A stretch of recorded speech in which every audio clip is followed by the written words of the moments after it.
Alright, welcome back guys. No? Nandito na naman tayo para humingi ng payo ni Sir Gilbert po. Okay, Sir Gilbert, hello po sa inyo. Okay po.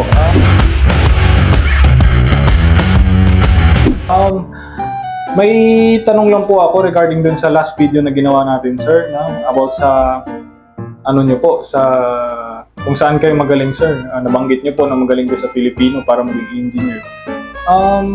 Enlighten us, sir, kung bakit po Filipino at kung paano ito nakakatulong sa inyo. Sa totoo lang, no, hindi kita masisisi kung bakit nagtataka ka. Pero naiintindihan ko naman kasi sa halimbawa, ipapaspelling sa iyo yung salitang Tagalog, tapos ispellingin mo ito sa Tagalog.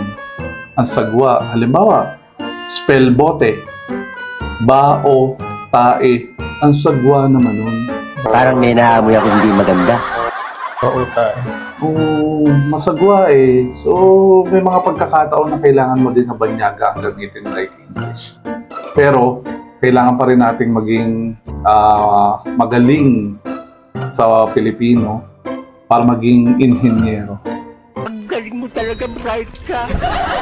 Okay, Kailangan talaga. tama po, sir. Okay, sir, thank you so much, sir, no? So, yun lamang po. Oo. Okay po.